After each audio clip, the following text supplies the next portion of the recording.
Boa noite, caros colegas. Estamos aqui iniciando o debate entre as chapas concorrentes à vaga de conselheiro do Conselho Federal de Medicina pelo Estado de Goiás. Vou informá-los sobre as regras do debate. Os candidatos receberam antecipadamente as regras desse debate e concordaram em segui-las. Mas, resumidamente, para dar ciência ao público presente e aos que assistem por meio do Facebook e do Cimego, vamos rapidamente anunciá-las. O debate será dividido em 5 blocos. Serão 2 blocos de perguntas livres entre as chapas, um bloco de perguntas pré-estabelecidas pela organização do evento, um bloco de perguntas realizadas pelo público presente ou pelo público que assiste online, e o último bloco de considerações finais dos candidatos. Os sorteios serão realizados pelos mediadores, que sou eu e o Dr. Alano. Será disponibilizado um microfone por chapa, portanto, os candidatos titular e suplente poderão intercalar para formular ou responder as perguntas, sem alteração do tempo estipulado. Primeiro bloco, iniciaremos agora o primeiro bloco, que é composto entre perguntas livres entre as chapas. Cada candidato terá 1 minuto para fazer a pergunta e escolher quem irá responder. Faremos o sorteio da chapa que fará a primeira pergunta. Aqui, então, tem as 3 chapas aqui, juntos. Vou tirar uma, que vai ser a primeira que vai fazer a pergunta. Vou colocar alguém para...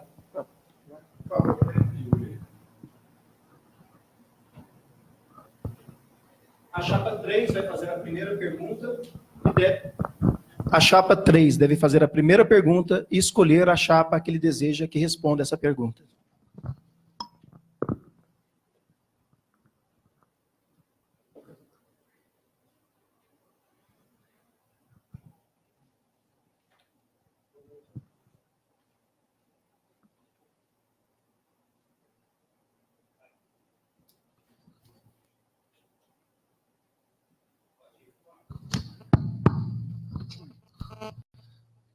Contando o tempo já, né? Bom, boa noite a todos. Eu gostaria de fazer a primeira pergunta ao concorrente da chapa 1, Dr. Salomão. E a minha pergunta para ele é muito simples, né? Em recente postagem na rede social, o Dr. Salomão se manifestou que, em alguns momentos de desinformação, a função legislativa e judicante, que é a que ele mais pratica lá no CFM, e isso mostra, de alguma forma, né, isso que nós temos debatido em termos de transparência. Quer dizer, muitas vezes a falta de transparência é até interna do que externa. E a minha pergunta justamente é essa, porque como ele participa de várias comissões, eu gostaria de perguntar ao Dr. Salomão quais são as atribuições da Câmara Técnica de Saúde Suplementar da ANS, que o senhor participa como coordenador, e quais são as atribuições da Câmara Técnica de Contratualização e Relacionamento com os prestadores da ANS. E a segunda pergunta, se o senhor conhece o professor da USP, Xiao Lung Wen.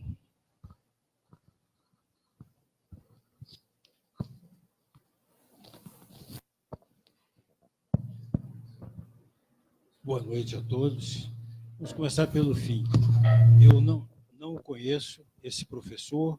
Tive um único contato com ele aqui em Goiânia, quando veio numa reunião, numa plenária temática que o CREMEGO promoveu. Eu não o conhecia antes, mas sei que ele, inclusive, faz parte da Câmara Técnica de Informática do Conselho Federal de Medicina. Voltando à sua primeira pergunta, eu queria dizer para você que as tarefas e o trabalho é muito grande no Conselho Federal de Medicina. E você sabe disso. Esse trabalho é extenso. Eu sou coordenador da Câmara Técnica de Psiquiatria, que tem um foco específico, e coordenador da Consul, que é o que você perguntou. Não tem 2 câmaras técnicas envolvendo a Consul. A Consul é comissão, né, que lida com a saúde suplementar. Comissão de Saúde Suplementar. E ela tem as funções muito bem definidas, que é de inter-relação com a Agência Nacional de Saúde e de cuidar da tramitação de projetos de lei ou de outras coisas dentro do Congresso Nacional. Então, a CAP quando tem um projeto de lei ou quando tem alguma coisa que tramita dentro do Congresso, na Câmara ou no Senado, em relação à saúde suplementar, é a Consul, que é constituída por 10 médicos, e eu faço parte sendo o coordenador dela. Então, essa é a tarefa da Consul que a gente desempenha. Por isso, nessa relação com a ANS, a gente se envolve e participa de inúmeras comissões dentro da Agência Nacional de Saúde. E você, como já ocupou esse espaço dentro da SBOT especificamente, você tem conhecimento das reuniões duras, difíceis, que são o lidar com outros profissionais que às vezes nem estão envolvidos realmente com a saúde suplementar, mas que ali comparecem e criam barreiras, logicamente, com um espaço buscado em favor das operadoras de planos de saúde. O adversário ali dentro é a operadora de plano de saúde. E nós temos feito um trabalho dedicado, extenso, longo realmente, na busca de alcançarmos uma melhoria. E conseguimos, entre outras coisas, a Resolução 433, a Resolução 434 e outras modificações no rol de procedimentos, por exemplo, que vem favorecer a classe média. Mas é muito difícil esse trabalho, mas ele tem que ser enfrentado de frente, com força e com a ajuda de todos.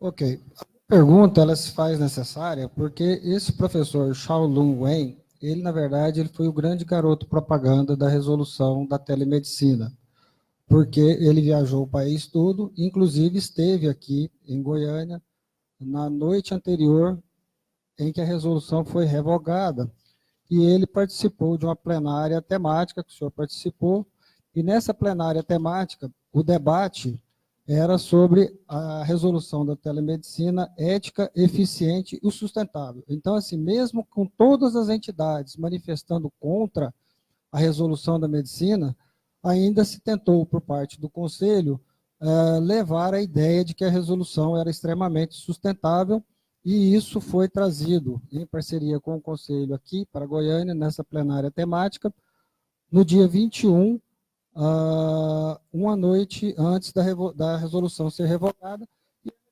a da resolução pelo Conselho formal, uma vez que todas as entidades e os médicos bateram muito.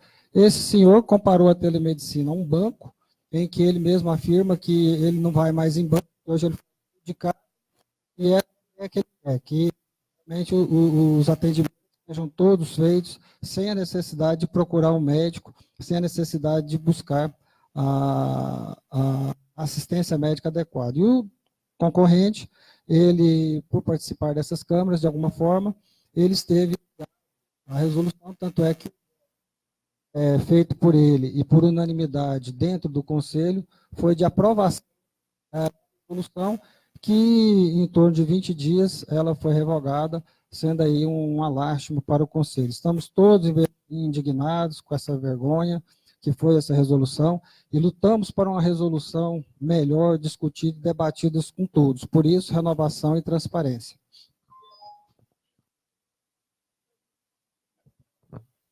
Robson, permite responder o senhor, assim, porque essa Câmara Técnica, na verdade, eu participei, e para ficar muito claro, a resolução, na verdade, uma semana antes dessa Câmara Técnica foi feita em Goiânia, houve uma resolução, uma plenária temática no Conselho Federal de Medicina em Brasília, da qual eu tive a oportunidade de participar, e Goiás foi o único estado em que tiveram 4 representantes do Conselho Regional. Os outros estados haviam apenas um representante do CREMESP e mais de nenhum outro Conselho Regional. Então nós tínhamos 4, estava eu, estava o Adriano, estava o doutor Erso, e tinha mais uma colega pediatra que estava participando. Então, na presença, na visualização daquela ideia que eles passaram para a gente, o que deixou todo mundo muito impressionado, que a resolução era uma resolução boa, não era ruim, o texto da resolução, porém a forma de apresentação nos pareceu que aquilo ali, na verdade, era um manual de instrução de alguma coisa. Então, em cima disso, nós propusemos e debatemos, o debate ele foi para mais das 18 horas. Era para terminar às 13 horas da tarde, ele terminou às 18h45. Nós saímos de Brasília às 19h10 de carro e chegamos em Goiânia às 20h30. E só então, na semana seguinte, chegando aqui, a gente já foi direto para o Conselho, e no Conselho nós fizemos a plenária temática de Goiás e convidamos o Dr. Scholl, que é um professor, que é o professor livre docente da USP, da disciplina de Informática Médica da USP, e que é da Câmara Técnica de Informática Médica do Conselho Federal de Medicina. Então, não é uma pessoa que a gente está falando do nada. E ele veio para falar sobre isso. E, com todo respeito ao que o senhor falou, e, na verdade, talvez pelo fato do senhor não estar presente, ele não comparou isso a um banco, ele comparou isso a um avião. Na verdade, a telemedicina não é um avião. Tudo que envolve um voo, desde você comprar uma passagem, a segurança do voo, e daí vem o marco regulatório da internet, é muito importante pensar sobre isso. Vamos agora ao sorteio da chapa, que fará a segunda pergunta. A Francine ela vai tirar. Agora só tem duas opções, a chapa 2 ou a chapa 1, para escolher agora. A chapa 2, então, fará a pergunta. Ela deve fazer a pergunta, então, para a chapa número 3. Bom, eu sou o Dr. Zé Humberto Rezende, estudei no Ateneu Dom Bosco, casei no Ateneu Dom Bosco e fiz medicina e agi como médico na cidade do Rio de Janeiro. Eu vou fazer a pergunta para a chapa 3, porque nas propostas da chapa 3 há uma palavra comum da nossa chapa que chama renovação. E na palavra renovação inclui muitas coisas das propostas. Eu perguntaria à chapa 3, o que poderíamos fazer dentro dessas propostas para melhorar para o médico no Brasil?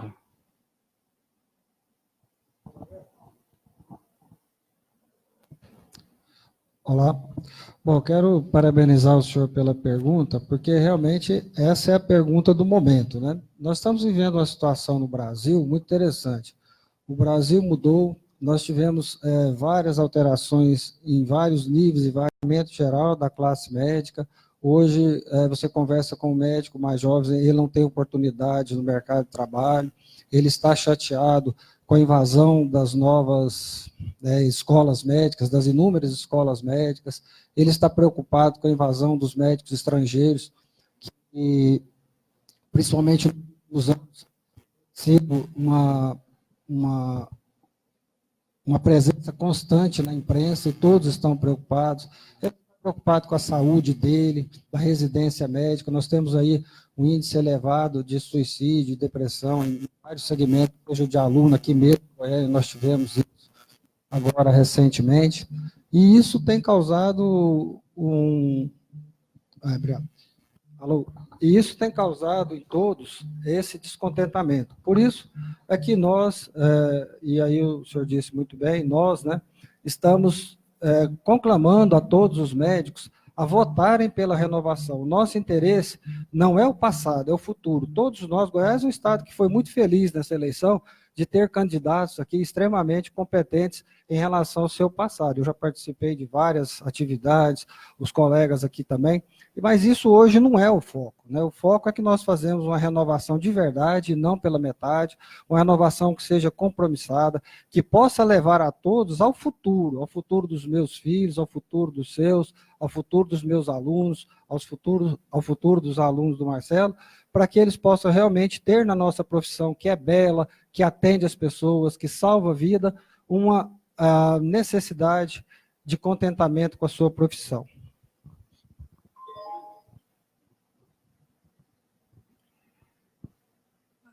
O que me chama mais atenção é que nós temos que fazer alguma coisa, a parte humana para o médico. Então, essa humanização. A ética é de uma forma que realmente seja transparente. E eu vou passar para o doutor Evandro para ver se ele tem alguma complementação. Boa noite. Fala-se em reforma da Previdência, que está em andamento, fala-se em reforma fiscal, fala-se em reforma administrativa, deveria falar também em reforma médica da medicina. Eu vou citar um fato recente que aconteceu essa semana, que eu captei via rede social, aí, que advinda dessas eleições, ficou muito aquecida a rede social. E eu vi um comentário sobre a prefeitura de Senador Canedo, que fez um edital convocando médicos especialistas, atenção, não médicos recém-formados, médicos especialistas, para vagas lá na prefeitura, que receberiam cerca de R$ 3.120 por mês, por 20 horas semanais. Pois bem, um colega como esse, que tiver 2 vínculos com esse rendimento, iria perceber mensalmente em torno de R$ 6.240.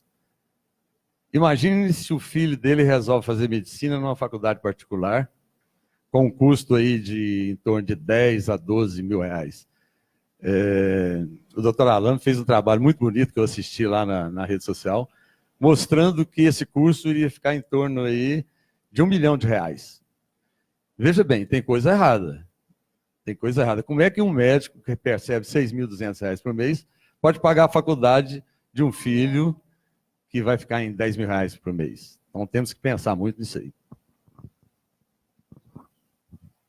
Eu também vou aproveitar e pedir ao doutor Marcelo, meu candidato a suplente, que ele faça também as suas manifestações para que todos conheçam também o seu posicionamento. Boa noite. Eu queria falar em relação a essa renovação, essa transparência que a gente tem falado muito aqui. Eu queria saber qual colega médico, tá? Principalmente para quem está assistindo hoje, os colegas aqui estão presentes, quem se sente representado, quem se sente feliz em ser representado pelos órgãos de classe. Isso é uma pergunta que eu faço realmente para os colegas. E a resposta é sempre a mesma, sempre. Ninguém se sente representado, isso é fato. Ninguém está contente com os nossos representantes. Tá? Quero deixar aqui bem explícito, tá? A exceção que eu aprendi e vi é o CIMEGO, pela doutora Francine, que tem representado muito bem a nossa entidade. E realmente é unânime isso, né? A gente pode usar a palavra quase que unânime, né? Então eu não vejo outro caminho nessa eleição que não seja a renovação. Tá? Outra pergunta que eu faço para os colegas em relação ao pagamento da anuidade. Se os colegas se sentem seguros de pagar aquilo lá, se eles vão ter um retorno daquilo. Isso é fato. Ninguém se sente representado de ter um retorno fiel, ninguém paga aquilo feliz. Então é algo muito triste, é algo que a gente não aguenta mais, tá? Os médicos querem dar um basta nisso, a gente quer uma renovação, tá? Isso é algo que a gente vê com muita frequência. Bom, então assim, o que a gente nota é que o futuro, né, dos médicos não é muito assim animador a continuar essa mesma, não só aqui, mas no Brasil todo. Pra vocês terem ideia, de 22 estados, de 27 estados, 22 estão concorrendo ao continuismo, né, concorrendo à reeleição. Então, nós entendemos que o futuro, a medicina já foi melhor. Dando continuidade aqui agora, quem falta fazer a pergunta é a chapa 1, que deve fazer a pergunta para a chapa 2. Gostaria de perguntar aos integrantes da chapa 2, doutor José Humberto e doutor Evandro Queiroz, né, sobre se eles conhecem e sabem como é a organização das entidades médicas no Brasil, a organização legal. O que é a associação? O que faz a associação? Quais são suas atribuições definidas no Código Civil Brasileiro? O que é a organização sindical? Que é uma organização que está resguardada ou organizada dentro da consolidação das leis do trabalho e que tem funções bem específicas. E quais são as funções do Conselho Federal de Medicina, do sistema conselhar, o Conselho Federal e Conselhos Regionais, uma vez que o Conselho tem também funções muito específicas e, inclusive, funções atribuídas a ele na recente lei do ato médico, no seu artigo 6º. Né? Então, quais são as funções legais, o que deve fazer cada uma dessas entidades? Professor, o que mais escuto é: esta não é a minha função. Então, o que nós temos que fazer é uma modificação total e global. Porque se não é a sua função, por que não pode ser sua função? Por exemplo, é típico em hospitais você perguntar: você pode fazer isso para mim? Isso não é minha função dos hospitais. Das associações, nós estamos vendo que fizeram tudo para os sindicatos acabarem. E, na verdade, a gente tem que trazer ideias, né? Eu traria para a Francine ideias que o sindicato tem que ficar centralizado com toda a defesa do médico. E os conselhos, o Conselho Regional de Medicina com a sua atribuição científica e o Conselho Federal de Medicina poderia oferecer mais para o médico. Se o senhor ofereceu X, eu acho que o senhor tinha condições de oferecer um pouquinho mais. Continuo? Bom, eu me relembrei que eu já fui membro do Conselho Regional de Medicina nesse local, doutor Salomão. Antigamente o conselho era aqui, né? Na época do Zé César Barreto. Então, eu já fui membro do Conselho Regional de Medicina. Mas eu me lembrei do nosso presidente atual. Nós teríamos e teremos assessoria para termos conhecimento dos problemas vigentes. Eu acho que o mais importante é a mudança, a boa vontade. E a velocidade da mudança é a principal mudança. Nós não podemos mais perder tempo. Eu acho que a medicina hoje não é uma questão eletiva ou urgente, é emergente. Eu estou na linha de frente. Na minha clínica trabalham cerca de uma centena de médicos e semanalmente, quinzenalmente, colegas nos procuram e a gente tem a oportunidade de conversar. A situação está crítica. Urge inovações disruptivas. Né? Descorruptivas, não. É disruptivas. Urgentes. O Brasil tem que mudar. Nós estamos na 4ª Revolução Industrial, onde se fala em inteligência artificial e uma série de fatores que nós não podemos ficar nessa lentidão de mudança dentro da medicina. Portanto, o importante maior aí não é o que ou como, mas é quem vai fazer.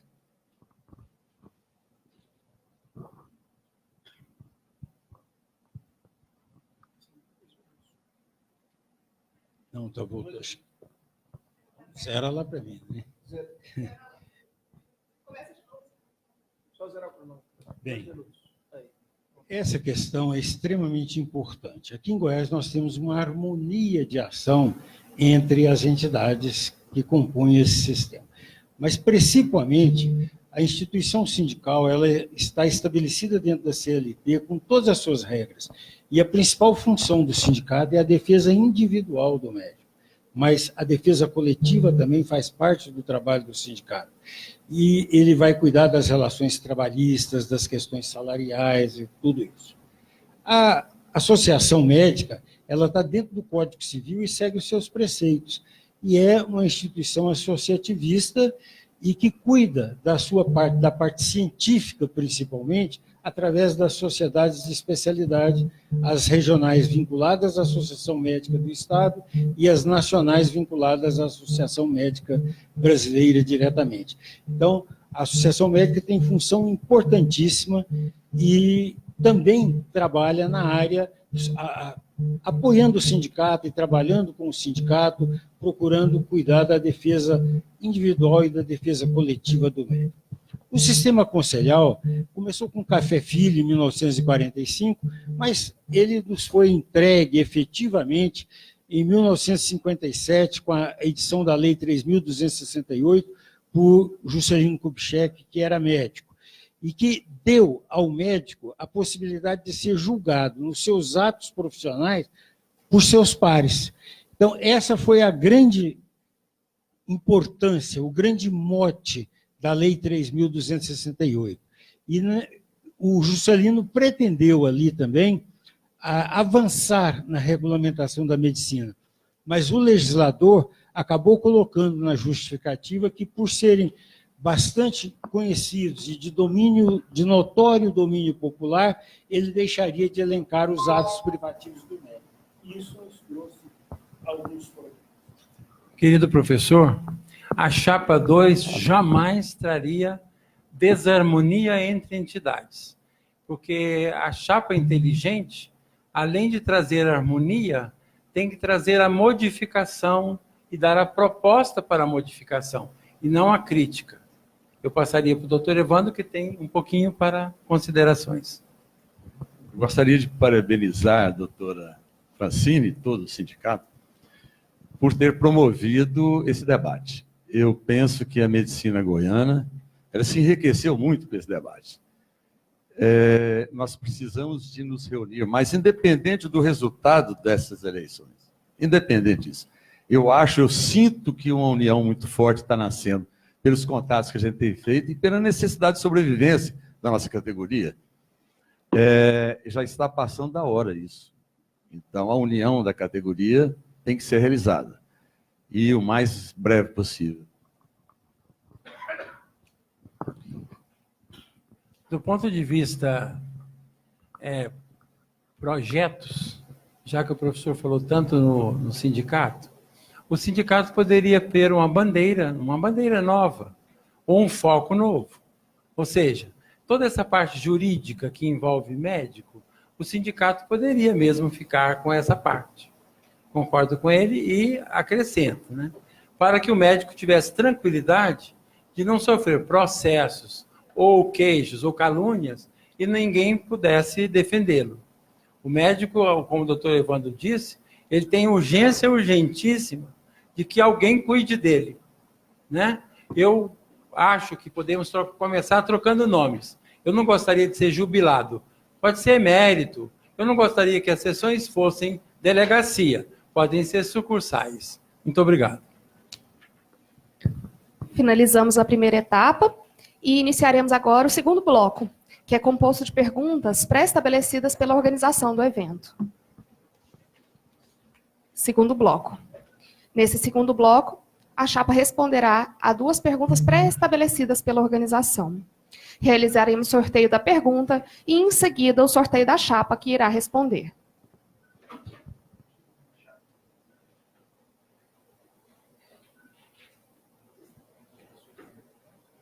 A chapa 1 responderá esta pergunta.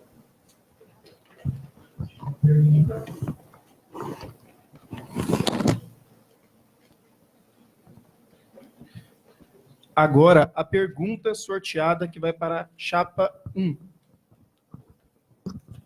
Uma das queixas frequentes da categoria médica é o modelo tributário atual, em que o médico paga tanto por pessoa física quanto por pessoa jurídica, caracterizando para alguns uma bitributação. Qual a posição da chapa em relação às taxas e às anuidades cobradas? É meu entendimento claro, e eu tenho dito isso inúmeras vezes, que isso é consequência de uma política danosa do governo brasileiro, dos governos que ficaram aí no poder de 1998 até 2012, 2014, porque o médico foi perdendo a possibilidade de ser admitido por concurso público, de ser funcionário público federal ou de ser funcionário pela CLT.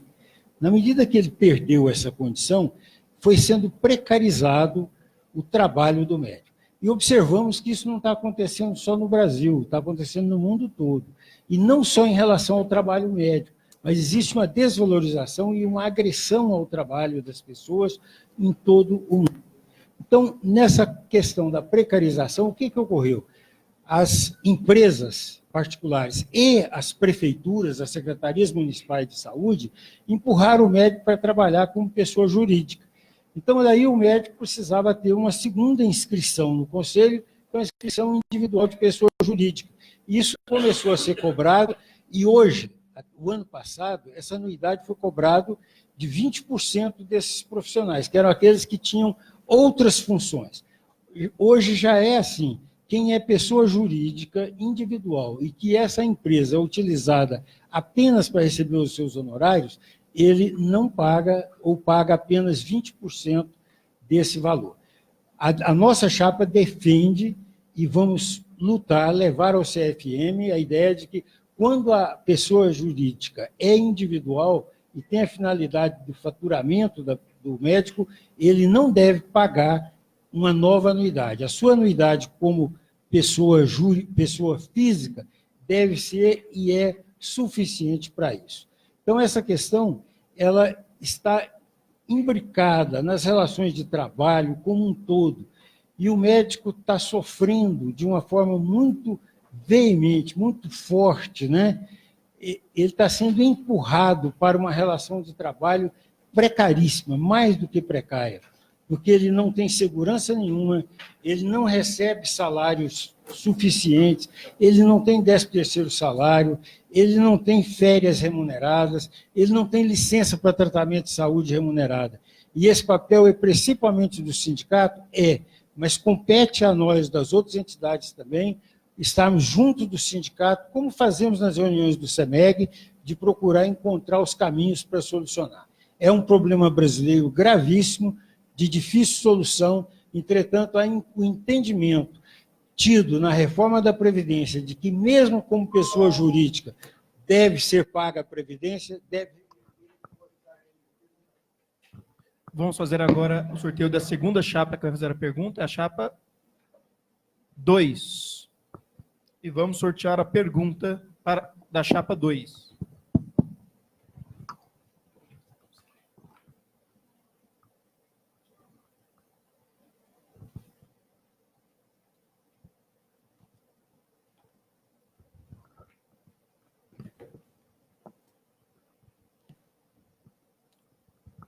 Para a chapa 2. Uma aspiração dos médicos é a carreira de Estado, nos moldes do Poder Judiciário.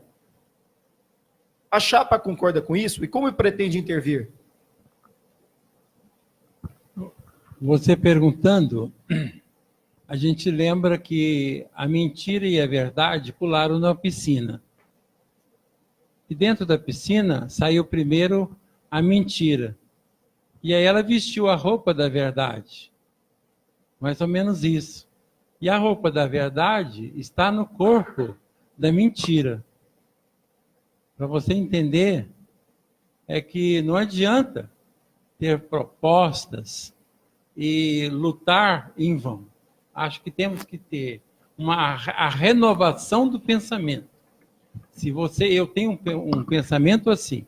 Se você vibrar diferente, poderá o resultado ser diferente. Nós podemos até pensar parecido, porque você não consegue nunca nada à força. Tem que ter motivos para você conseguir.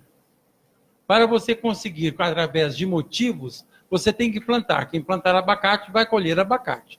Tem gente querendo colher manga, não vai colher, desculpa. Então tem que ter a verdade, e onde a verdade vai nos ajudar. Porque a classe médica precisa, com urgência urgentíssima, de uma verdade para defendê-la. PEC 454, há 10 anos engavetada lá em Brasília. Por qual motivo? A classe médica não tem liderança capaz de influenciar, porque o poder está em Brasília. O Conselho Federal de Medicina está em Brasília. Por que não se desengavetou a PEC 454? Essa sim poderia fazer mudanças aí na questão salarial dos médicos.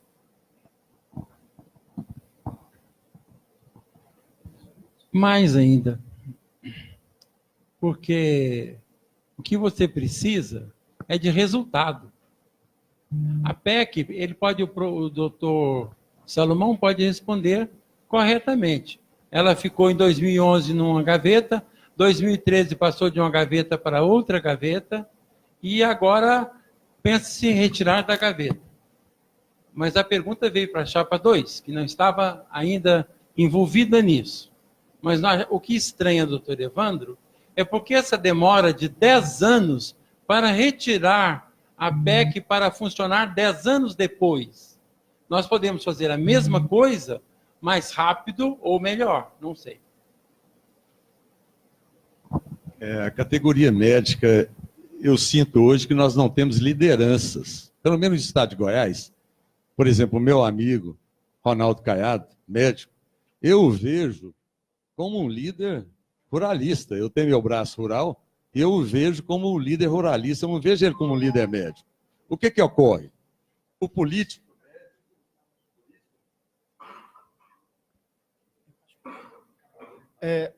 A pergunta agora vai para a chapa 3, a gente vai sortear apenas a pergunta.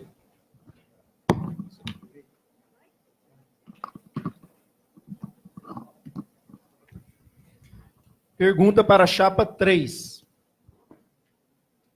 Outras áreas da saúde já flexibilizaram as regras para o marketing profissional.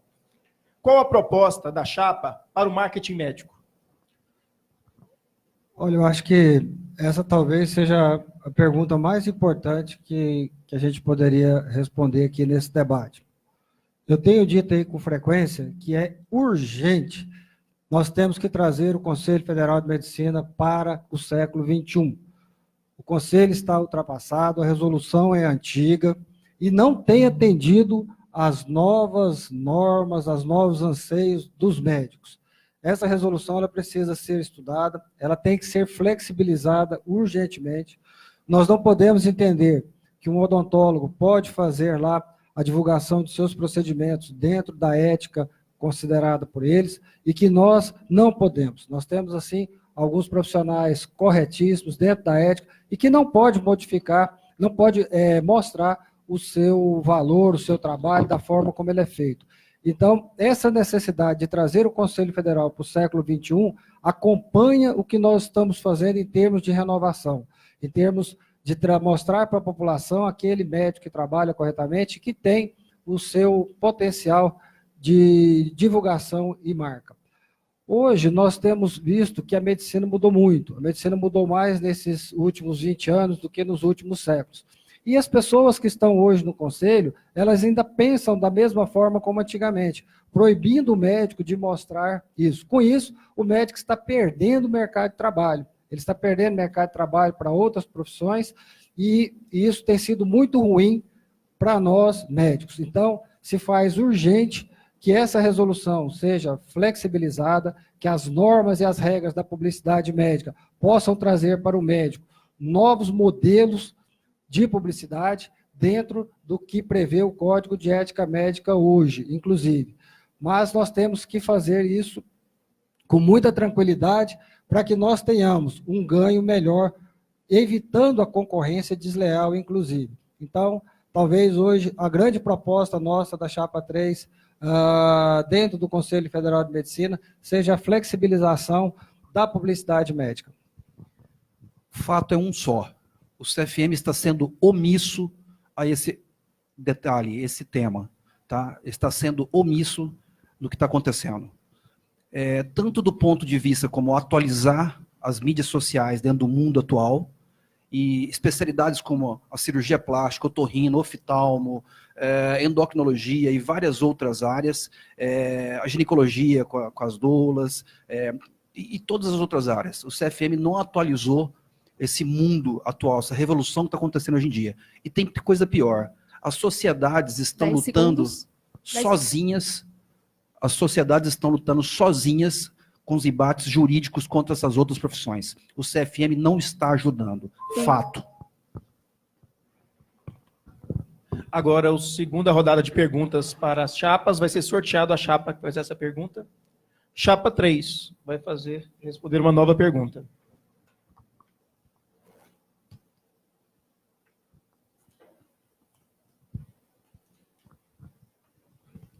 Chapa 3. Hoje o mercado médico está sendo invadido por profissionais de outras áreas. Qual o projeto da chapa para modificar essa realidade? Bom, acho que as duas perguntas praticamente se completam, né? E vem justamente de encontro com o que nós estamos falando. Não só dentro da nossa profissão a publicidade interfere muito, como também a omissão do Conselho em evitar que essas outras profissões também invadam o nosso mercado. Então, nós temos aí, por exemplo, na área da oftalmologia, os optometristas. Eles estão invadindo, prescrevendo óculos, e nós não estamos vendo a participação de uma autarquia federal nesse contexto. Ah, não, mas eles não são médicos, o conselho não pode ir lá e fazer nada contra eles que não são médicos. Como não pode?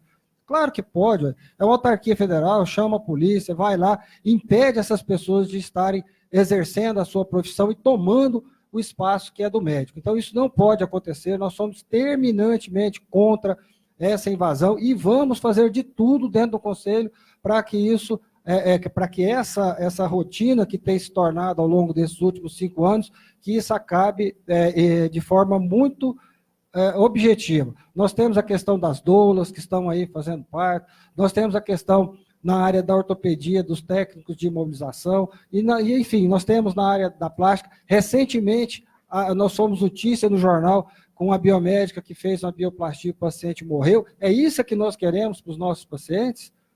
Que esse pessoal invada a nossa profissão e façam atos médicos que não estão previstos na área deles? Não, nós não queremos isso.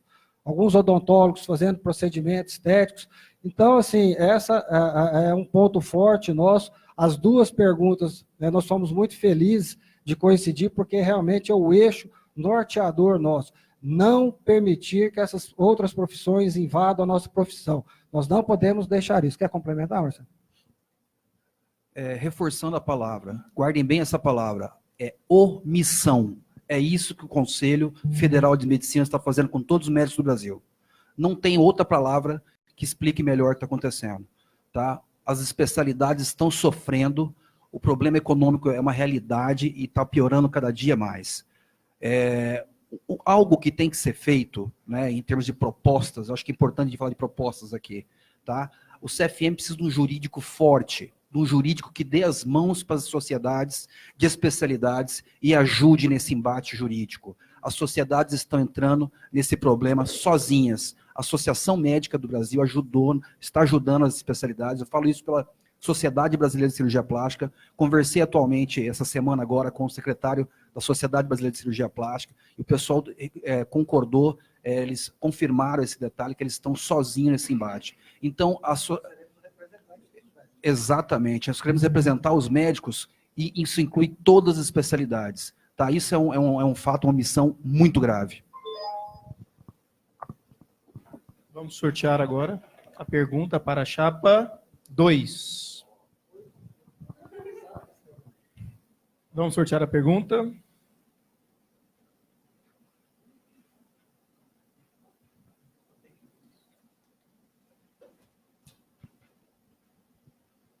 Para a chapa 2. Faculdades de medicina proliferam nas fronteiras brasileiras, principalmente na Bolívia e Paraguai.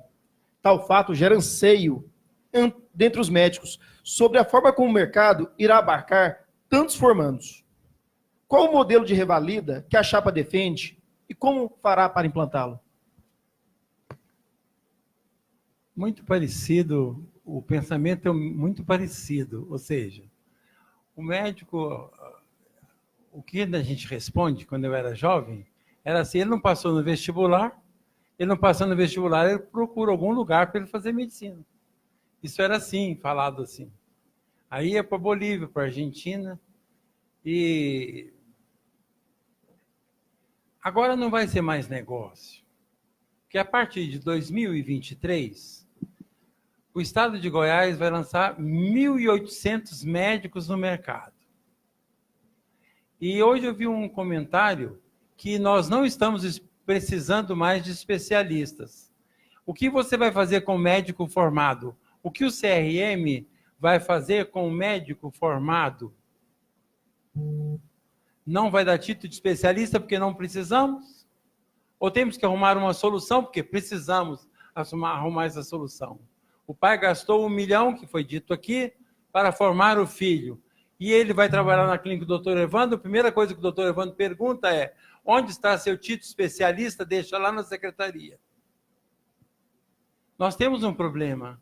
O problema não é mais o da piscina. É vestir a roupa certa. Porque senão estamos perdidos. Não nós velhos. Os novos médicos estarão perdidos, porque eles não têm condições de arrumar emprego. O que ele será? Chofer de Uber? Agora, Depois que está instalado um erro, ou depois que está instalado, ele do conselho deve saber mais do que eu. Fica muito difícil reverter uma coisa que virou associação. Aliás, o senhor tem que saber hoje, que o senhor não sabe mesmo, que o CFM acaba de perder na justiça da Associação Brasileira de Médicos, que o senhor, no primeiro debate, eu ouvi a gravação, o senhor falou que conversou muito com o menino de Brasília, que era presidente da SBCP, e ele disse que conversou muito. Foi julgado agora, tem 2 dias atrás, e o CFM perdeu, ou seja, vai ter que reconhecer, não vou dizer que tem que reconhecer, mas tem que verificar a maneira de ser vitorioso. Porque o Conselho Federal de Medicina pode fazer a mesma coisa, mas diferente. Como que o senhor acha, doutor Zé Humberto? Eu acho que tudo existe, e tudo pode existir, mas dentro de normatizações, flexibilizações totais e verificar quem é o prejudicado. O único que não pode ser prejudicado, o médico. Não se discute o revalida. Revalida não se discute. A grande preocupação tem que ser essa bolha. Agora vai sortear a pergunta para a chapa 1.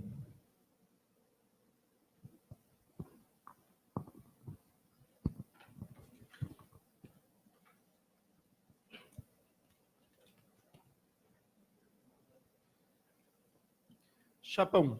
Há 2 temas que estão sendo amplamente discutidos pela categoria: telemedicina e teleconsulta. O que a chapa pensa sobre os temas? Então, nós pensamos que é uma necessidade premente, uma necessidade real, haver a regulamentação da telemedicina no Brasil. O que precisa ficar claro, o Conselho Federal de Medicina é uma autarquia federal, regida pelo Congresso, pelo governo federal. Ela foi criada com o objetivo de julgar o médico e de fiscalizar a conduta do médico. Então, se nós não fizermos uma resolução, essa resolução pode vir sob a forma de um decreto do governo, e sim, senhor, nós vamos ser obrigados a assumir essa posição de que o decreto do governo é isso e acabou. Então, o governo, as leis do governo federal, elas estão muito acima do Conselho Federal de Medicina. É muito importante que não misturemos a situação. Isso tudo não é um balaio. As 2 únicas ordens no Brasil que tem é a Ordem dos Advogados do Brasil e a Ordem dos Músicos do Brasil. Só existem 2 ordens. E a luta, talvez, nesse governo atual, nessa situação atual, é de criar uma Ordem dos Médicos, que vai fazer a condição trabalhista do Sindicato dos Médicos, vai fazer a condição da formação do médico, da educação continuada, da Associação Médica Brasileira, e da função judicante e da função investigadora, que é do Conselho Federal de Medicina. Agora, dentro dessa história, se nós não criarmos uma resolução, o Conselho Federal ele pode criar uma lei e nós vamos ser obrigados a cair em cima dela. Agora, não é o Conselho Federal de Medicina que vai ser ditador da norma. Essa norma foi muito bem discutida, inclusive durante a gestão do nosso concorrente, do Dr. Robson, quando ele passou pelo Conselho. Isso foi discutido dentro do Conselho, porque isso foi para Brasília, voltou para os conselhos regionais, voltou para Brasília e a norma saiu. Quando a norma saiu, ela foi discutida de novo em Brasília e voltou para poder ser a sua resolução. O que é o errado nessa condição toda? Primeiro, não houve um debate amplo com os médicos. Quem decide sobre a telemedicina, e é importante, essa resolução já caiu. Isso é ponto final, isso é página passada.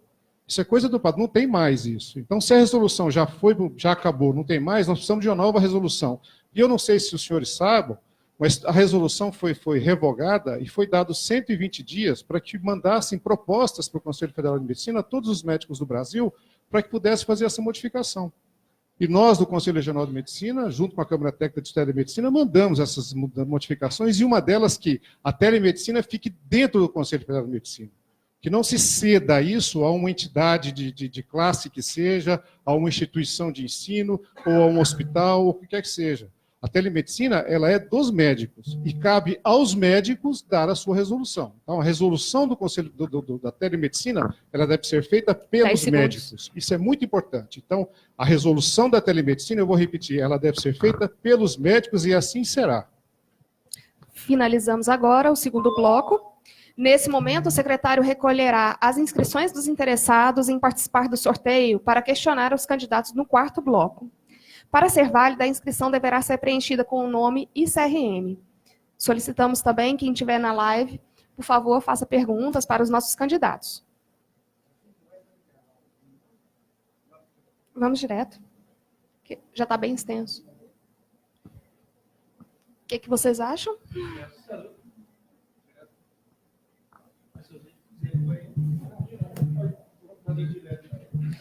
Iniciaremos o terceiro bloco, que é composto por perguntas livres. Assim como no primeiro bloco, cada candidato terá 1 minuto para fazer perguntas e escolher quem irá responder. Faremos o sorteio da chapa que fará a primeira pergunta.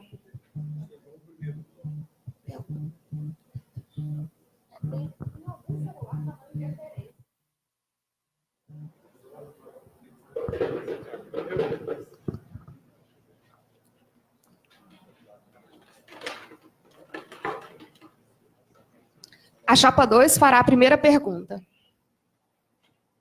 Escolhe entre a chapa 1 e a 3.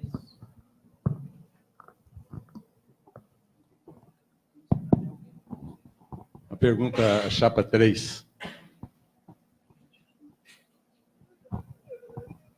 Nós, médicos empresários, temos uma dificuldade muito grande de sobrevivência nessa atual conjuntura do país.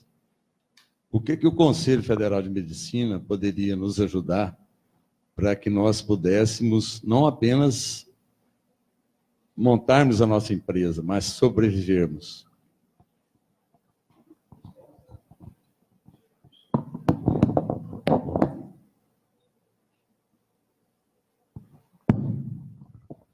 Já deu aqui, obrigado. 0 tempo aí, por favor. Bom, essa pergunta, Evandro, ela é muito importante, porque não existe hospital sem médico. A premissa principal é de que o médico esteja inserido em algum serviço de saúde para que ele possa exercer a sua profissão, seja a sua clínica, seja o seu consultório, seja o hospital. Então, é extremamente importante que o médico tenha um conhecimento disso, desse seu negócio. E o Conselho Federal de Medicina, por ele ser o normatizador da profissão médica, ele tem que, por obrigação, normatizar também as formas como que esse médico vai trabalhar, as condições de trabalho que ele está exercendo. Para isso, existe o Departamento de Fiscalização do Conselho, onde ele vai exercer a sua fiscalização, evitando que o médico trabalhe em condições inadequadas e inapropriadas para o bom exercício, o exercício ético da profissão de médico. Então, essa sua pergunta vem justamente nesse sentido de que o Conselho Federal, novamente, não tem feito de tudo para que o médico tenha um local de trabalho adequado, que ele tenha a sua empresa devidamente registrada e que isso seja um trabalho digno para ele sustentar a sua família. Nós temos também o outro lado da medicina pública, onde muitos CAIs, por exemplo, aqui em Goiânia, sequer têm alvará de funcionamento, e o Conselho, apesar de toda a insistência para que isso fosse realizado, não conseguiu fazer com que as coisas funcionassem, muito menos em relação à diretoria técnica desse serviço. Então, eu penso que, nesse momento, se faz necessário um amplo debate dentro do próprio Conselho Federal de Medicina para fazer com que o médico tenha realmente um local digno de trabalho, a sua empresa, e essa empresa ela vai desde um pequeno hospital, desde um pequeno consultório até um grande hospital, uma empresa digna que possa receber bem os seus pacientes e que isso seja feito de forma estritamente ética. Alguma coisa, Marcelo? Então, assim, em linhas gerais, eu acho que a pergunta sua é muito boa e deve ser feita porque nós não temos visto isso no Conselho. Falta transparência. E esse é um dos pontos nossos.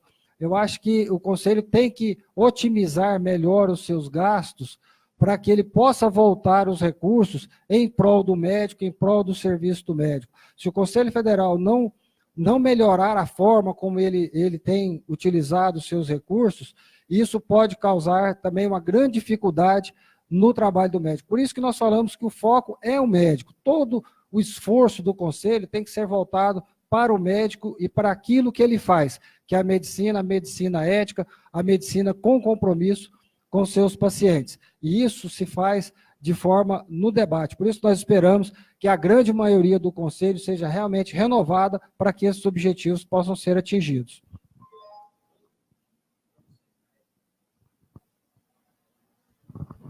Bom, Robson, eu concordo e insisto, como um sobrevivente, um empresário médico sobrevivente, eu acompanho vários colegas que montaram clínicas e, infelizmente, não conseguiram sobreviver. Clínicas que acabaram se tornando convênio dependentes, com uma dificuldade muito grande, desde a montagem da clínica, com dificuldade de financiamentos, uma vigilância sanitária extremamente exigente, entendeu? Dificultando as empresas sobreviverem. Nós temos que lembrar que muitas dessas empresas são mercado de trabalho para médicos recém-formados. Então, atendendo aí essa reivindicação a nível governamental, nós temos que criar empregos. Então, eu acho que o Conselho poderia facilitar. Exemplo, uma empresa que abre uma filial, ela tem que pagar novamente taxa dessa filial. Quer dizer, o médico paga como, o proprietário ele paga como médico, paga da matriz, depois se ele monta uma filial, ele tem que pagar novamente. Eu acho que isso poderia ser facilitado frente às dificuldades que nós encontramos em hoje ser um empreendedor na área médica.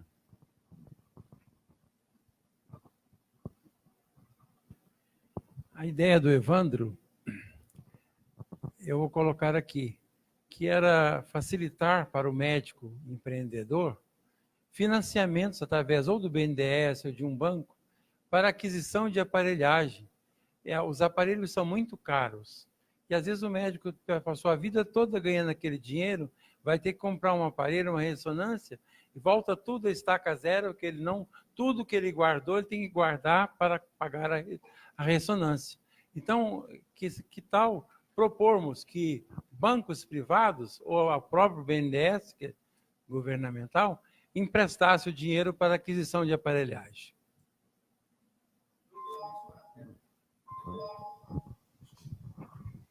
Então, Marcelo. Bem, pessoal, a gente fica muito indignado com o que tem acontecido em relação a essa parte de impostos, que a gente vê, o produtor rural tem desconto em vários setores, em vários momentos. Os advogados têm descontos na parte do imposto federal. E o médico cada vez mais está sendo achatado e comprimido dentro desse orçamento. Outro dado muito importante que eu vejo, a classe médica, em termos de fator econômico, o médico é uma carteira de cliente muito desejada em todos os segmentos. Né? Se nós visualizarmos 500 mil médicos como uma carteira de cliente, qualquer empresa do mundo gostaria de ter esses clientes. Então, assim, isso é um investimento, isso é uma proposta que nós deveríamos estar pensando nisso, de fazer, como é que falo, propostas com empresas de construção civil, proposta com bancos, proposta com concessionárias e vários outros segmentos da saúde também. Então, assim, eu penso que a gente está perdendo muito tempo, é um investimento como empresa, um investimento econômico gigante, e nós estamos deixando passar isso para trás. E sem contar a carga tributária, né? O médico, todo mundo sabe o tanto de imposto que a gente paga, e não existe nenhuma formatação capaz de melhorar isso. Uma delas seria, por exemplo, o Simples. Por que não tem o Simples para as nossas empresas, não tem o Simples para nós médicos? Então, o CFM, como uma autarquia federal, ele tem por obrigação de interferir em todos esses processos, levando a mensagem dos médicos. Os médicos não estão satisfeitos com a tributação, os médicos não estão satisfeitos por não encontrarem opções. Qualquer fazendeiro aí tem N formas de financiar o seu negócio, de pagar ali o seu investimento, e o médico não tem. Quer dizer, nós temos aí uma dificuldade muito grande de operacionalização do nosso negócio por falta justamente de investimento. E o Conselho, como autarquia, tinha que participar desse processo.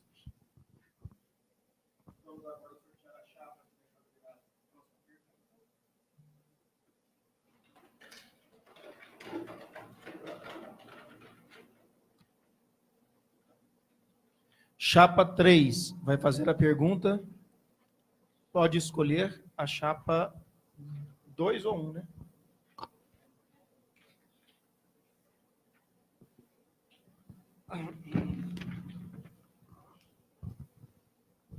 Bom, eu gostaria de fazer uma pergunta aqui para colega da Chapa 2, que é o seguinte: nós temos visto nas escolas médicas, eu sou professor da PUC, um aumento muito grande do número de mulheres médicas participando, né? E nós temos, já nas estatísticas, as mulheres aí chegando aos 50% dentro. E eu não vejo assim, nenhuma política do Conselho Federal voltada para a mulher, da forma como que a mulher precisa para o seu trabalho. Então, eu perguntaria ao senhor, José Humberto, como que o senhor vê essa questão do trabalho da mulher, de como o senhor vê a preocupação com a mulher inserida no mercado? O que o senhor acha que o Conselho poderia fazer para a proteção das nossas mulheres médicas? Primeiro que tudo que elas entram, elas ficam melhores. Tudo que a mulher... Olha aquela caixinha ali, que é como prova. Alguém fez a caixinha e ela bordou a caixinha. Certeza absoluta. Então, o toque feminino, hoje, muitas pessoas, principalmente as mulheres mesmo, elas querem uma médica. Porque isso é uma verdade. Porque a médica delicada fala: bom dia, dona Maria, como vai a senhora? Tudo bem? Aí ela conta que veio de Aparecida, pegou 2 ônibus, desceu, que a mãe dela quebrou a perna, teve que voltar. Aí a mulher escuta. Quer dizer, do ponto de vista futuro, a mulher está muito bem colocada. O que precisa no Conselho Federal, que é a sua pergunta, é estender às médicas os direitos alcançados em todos os pontos até hoje, inclusive a remuneração correta entre médicos e médicas. Então, as médicas não tem que ter esse problema de você pagar mais barato porque é médica. Isso não pode existir. Não sei se o Conselho já fez, mas se já fez, a ideia é excelente, pode fazer melhor, ou pode deixar uma coisa bem clara nas normatizações, alguma coisa a favor ou em defesa da mulher, né? Hoje eu até fiquei falando, poxa, Dia das Mães tinha tanta gente aqui, no Dia dos Pais tão pouco, precisamos fazer uma campanha para os pais.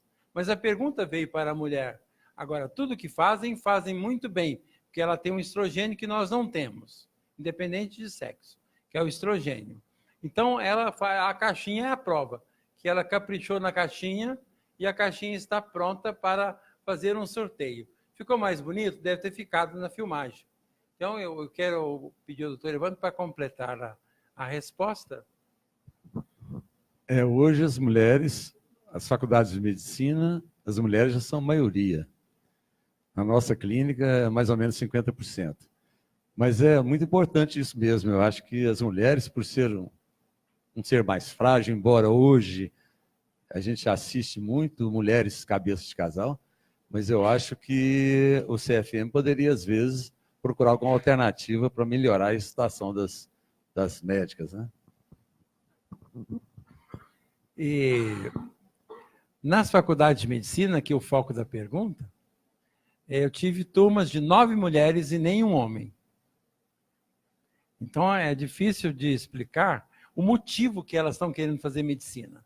Aí eu perguntei a uma aluna se ela tinha vocação. Ela respondeu áspero: não, professor, agora não tem mais vocação. Nós temos que ter custo-benefício. É porque é uma profissão que ainda posso fazer um dia. Bom, a pergunta ela foi justamente nesse sentido, porque nós temos um departamento de fiscalização, que eu conheço muito bem, mas que o CFM não trouxe nenhuma informação para a proteção da mulher. Nós precisamos estabelecer proteção 24 horas. As mulheres nos seus locais de trabalho, elas estão sendo agredidas moralmente, fisicamente, às vezes até sexualmente. Eu lembro de um momento aqui, quando estava no departamento de fiscalização, de mulheres dentro de unidade de saúde sendo agredidas, de ter que sair escondido de dentro do cais, porque senão iria ser agredida. E não existe uma política para isso.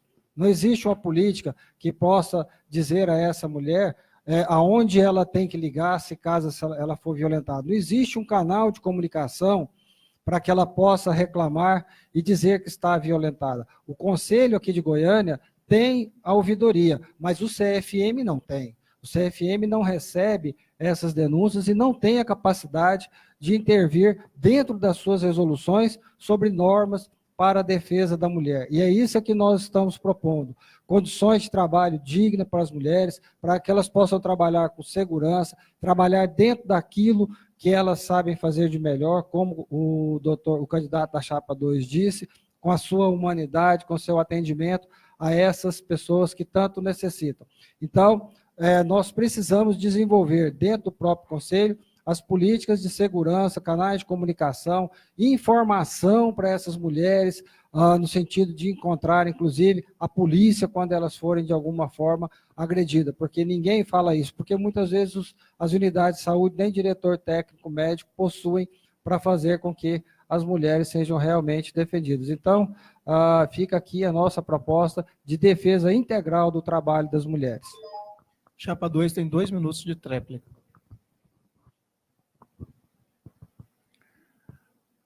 Mas do ponto de vista psicológico, as mulheres estão se preparando muito bem. Eu tenho uma notícia para o Dr. Robson assim: as mulheres estão cada vez conseguindo mais. Elas estão conseguindo, sim, né? Foi o tempo que a mulher ou a médica não fazia isso ou aquilo. Hoje nós já aceitamos, né? Houve uma barreira enorme que elas venceram, as médicas venceram, e elas são pesquisadoras. Em São Paulo, já a maioria dos pesquisadores voltadas para, não é a seção da mulher, e os trabalhos publicados hoje. Nós temos hoje 2 especialistas e doutoras também, que mais publicam no Brasil, são 2 mulheres, né? Nébia Figueiredo e Tereza Tonini. Quer dizer, as mulheres estão na publicação, quer dizer, está certo que eu concordo com elas, né, nesse ponto de vista da publicação. Mas há pouca incentivo para que elas sejam mestres, doutoras, pós-doutoras. Há pouco incentivo, porque às vezes elas já têm um filho, mas não há incentivo. O que nós podemos fazer muito, eu não sei se o Conselho Federal poderia ajudar ou facilitar, é a facilitar depois que ela já é especialista. Ou seja, nessa fase do mestrado, doutorado e pós-doutorado. Que eu lembro que no meu tempo disso, na Federal do Rio de Janeiro, tinha poucas candidatas mulheres que os filhos não deixavam. E elas prorrogavam isso para mais na frente. Essa é a verdade com relação às médicas. Então, abriram uma nova porta para entrar esse novo conhecimento e verificar se pode novos rumos para ajudar a mulher. Agora, aconteceu aquela situação que houve perguntas cruzadas. Quem tem direito da pergunta agora é a chapa 1, e ela poderá escolher qualquer uma das chapas, então, para a resposta. 3. Dr. Robson.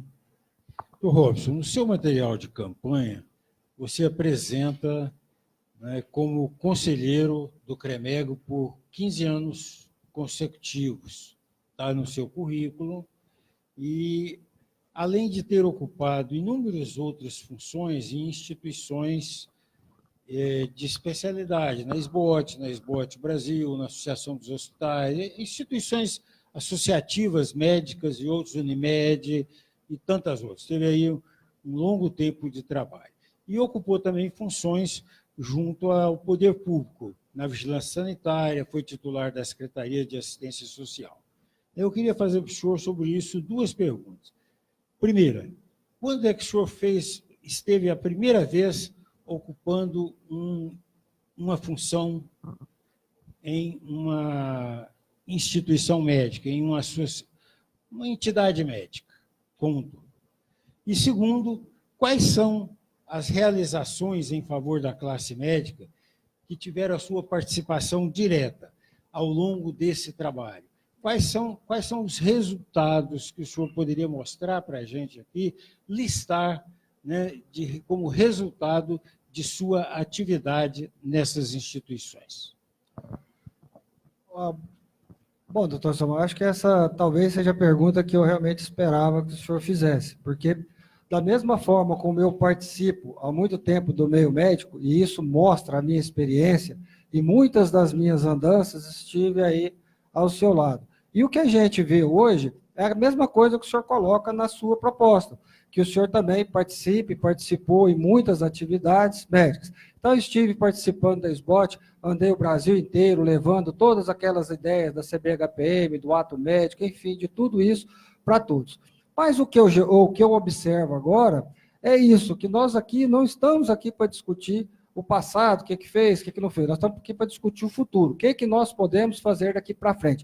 Por quê? Se o senhor, como diz, que participou de tudo, certamente vai dizer o seu currículo aí agora, tivesse realmente sido efetivo nas coisas, nós não estávamos passando essas dificuldades que estamos aí. A classe médica não estaria descontente, a classe médica não estaria insatisfeita, a classe médica não estaria pensando em várias formas de sobrevivência, porque realmente as coisas que foram feitas dentro daquilo que o senhor fala que fez, também não trouxeram benefício nenhum. O que nós fizemos foram lutar. Lutamos muito e temos lutado muito ainda pela classe médica. E vamos lutar muito nos próximos 5 anos, tendo o médico como foco, lutando para ele, para que eles possam realmente ter ali o seu atendimento digno, enfim, ter a sua medicina trabalhada. Eu tinha pedido inicialmente que nós não caminhássemos por esse lado pessoal, mas infelizmente o senhor decidiu fazer uma pergunta para o lado pessoal. Eu digo ao senhor que realmente isso aí não abala em nada, nem o seu mérito, nem o meu mérito. O que abala é que nós estamos aqui num debate para definir o futuro do Conselho Federal de Medicina. E só estamos aqui justamente porque tudo aquilo que o senhor listar que fez não surtiu efeito nenhum. Não surtiu efeito nenhum porque a medicina continua com muita dificuldade, o médico está aí triste, sabendo que tem um futuro muito dificultoso. E eu falo isso com muita tranquilidade, porque eu vivo isso todo dia dentro da minha casa, eu já falei isso, postei um vídeo aqui dos meus filhos, onde eu mostro a dificuldade do médico. Eu sei exatamente essas dificuldades e onde nós podemos trabalhar para que isso possa realmente ser mudado. O compromisso que eu tenho com eles é o compromisso que eu vou ter com os médicos do Brasil, com os médicos aqui do nosso estado.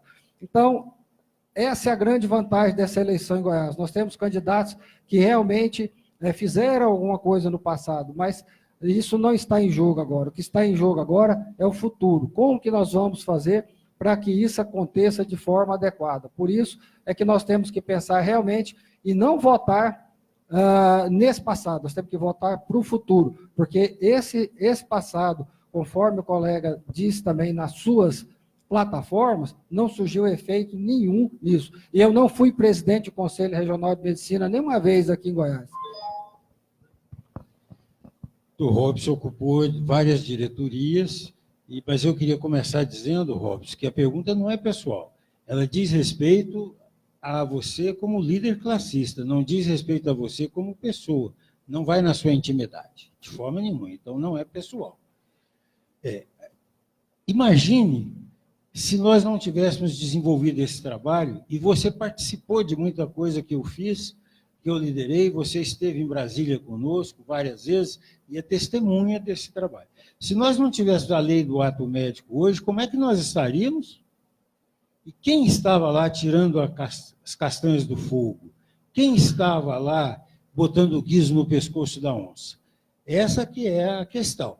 Então, acho que a gente tem que pensar e acho que devemos trabalhar para que, terminada essa eleição, estejamos todos unidos e buscando um futuro melhor para a classe médica. Esse momento é o momento mais propício. Eu gosto de dizer que os astros estão se alinhando em nosso favor. E nos anos de 88 para cá, os astros nunca se alinharam ao nosso favor. Tivemos dificuldades imensas, imensas. Quem viveu sabe e pode contar. Agora, há uma tendência, pode ocorrer ou não, de uma facilidade ou de uma dificuldade menor de modificações. Veja que nós conseguimos, no declínio da presidente Dilma, barrar o projeto Mais Especialistas. Veja que nós conseguimos um projeto de lei, o 4067, que o Conselho Federal de Medicina entra numa função importante dentro do Revalida. Veja que nós conseguimos a Lei 13.003, então inúmeros avanços foram feitos efetivamente, mas nós precisamos de muito mais. A PEC, eu vou falar porque o tempo está esgotando, na réplica eu... Bom, eu realmente não estou satisfeito, né? Estou muito indignado com as coisas, da forma que elas estão. Por isso é que eu sou oposição a isso, a esse grupo, apesar de eu entender que nós temos que caminhar para a união, o que eu vejo hoje na prática não é isso.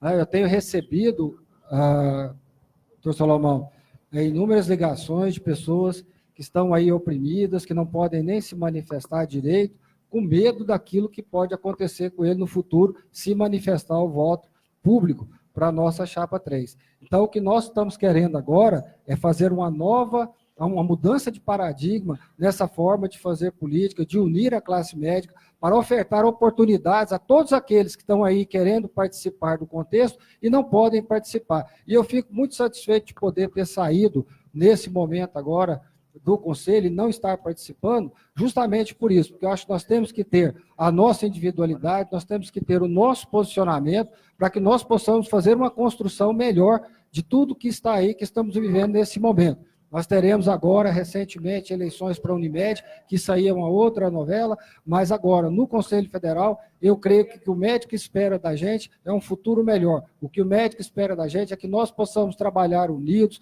que nós não precisamos mais de pressão, nós não precisamos mais de baixarias, nós não precisamos mais nada disso. Aquela eleição do Conselho de 2008 foi marcada por isso, o senhor falava muito sobre as aleivosias, falava muito sobre as baixarias, e as urnas mostraram que o senhor naquela época estava certo. Então, nós queremos hoje, é isso, não deixar a classe médica exposta mais a isso, e tratar todos de forma igual, para que todos possam ter oportunidade de participar de todos os processos dentro do meio médico goiano. Essa união é que nós pregamos muito e estamos querendo que isso seja feito de uma forma muito positiva e baseada em tudo que eu aprendi em convivências nas entidades. Abriremos agora o quarto bloco, que será de perguntas abertas ao público.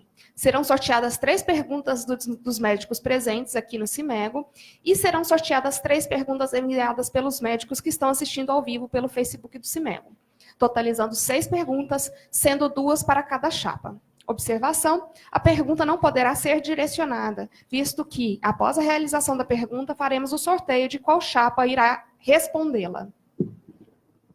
Faremos agora o sorteio do médico que fará a primeira pergunta.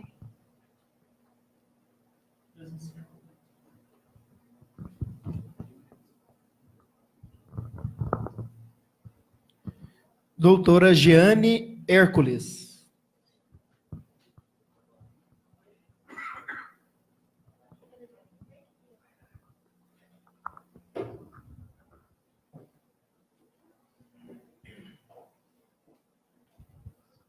A minha pergunta é sobre o Código de Consumidor e a classe médica. Eu queria saber se o Código de Consumidor ele interfere de alguma forma no médico, né, no trabalho do médico, e se as chapas têm um projeto para retirar os médicos desse Código do Consumidor. Tá? Vai ser sorteada agora a chapa que responderá a essa pergunta. Chapa 1 foi sorteada para responder essa pergunta. Então, doutora Giane, eu agradeço muito a pergunta. Essa é uma cabeceira da minha proposta como suplente, na verdade, ao Conselho. O Código de Defesa do Consumidor é uma lei federal de 1990, que foi delineada na Constituição Nova de 1989, de 88. Então, essa condição tira o médico da situação do Código Civil brasileiro. Então, a Código de Defesa do Consumidor, na minha interpretação, ela destruiu a relação médico-paciente e vem destruindo ao longo dos anos. Por ser uma lei federal, não cabe ao Conselho Federal de Medicina mudá-la e muito menos nós temos essa autonomia para isso. Porém, nós somos um órgão provocador. O nosso órgão pode, juntamente com o Conselho Nacional de Justiça, com a Comissão de Direitos Médicos da OAB, como o nosso conselho aqui está muito ligado ao Conselho de Direito Médico da OAB de Goiás, a criar alguma forma de provocar os nossos deputados para que essa lei mude. pense que isso vai ser fácil, em hipótese nenhuma. Essa é uma lei muito difícil de ser modificada, tendo em vista que existe um apelo muito grande da população, no sentido de que não tire o médico dessa situação. Qual o peso dessa lei sobre os médicos? É um peso muito grande, é um peso enorme. Imagine você que se você faça um procedimento hoje, daqui 5, 6 anos, uma pessoa, a determinado momento, lá em Santarém, no Pará, reclama do seu procedimento por qualquer motivo que seja, por um erro, por uma falha, o que for, um mau resultado. Você é obrigado a ir em Santarém, no Pará, fazer a sua defesa, porque você tem que ir no local da pessoa que foi feito, isso é do Código de Defesa do Consumidor. E o ônus da prova é seu. A inversão do ônus da prova vai toda para você. Então, essa carga de defesa profissional é sua.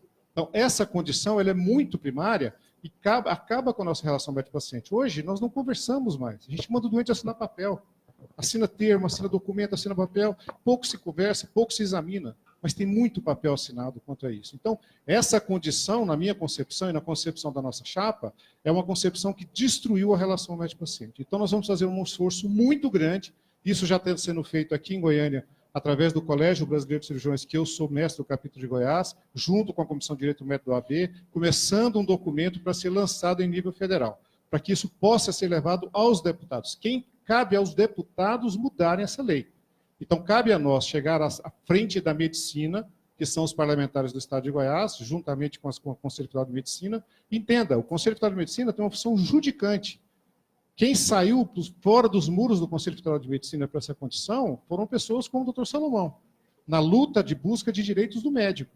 Fácil? Não é. Nós não somos políticos. Na verdade, nós estamos atrás de ajuda dos políticos para mudar a lei, para ajudar os médicos. Então, todo mundo está aqui em busca de ajuda dos médicos. Não tem outro propósito que ninguém está aqui. Todos, os 6 que estão aqui, estão para essa proposta nesse sentido. Então, essa condição primária de mudança do Código de Defesa do Consumidor é a bandeira principal da minha candidatura como suplente a Conselho Federal de Medicina. Vamos sortear outro médico. Doutora Sheila Soares Ferro.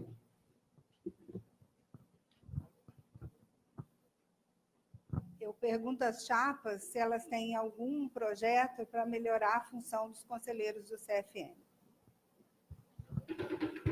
Sorteando a chapa que responderá a pergunta. Chapa 3. Eu gostaria de entender, para melhorar a condição do médico no conselho, deixa eu entender.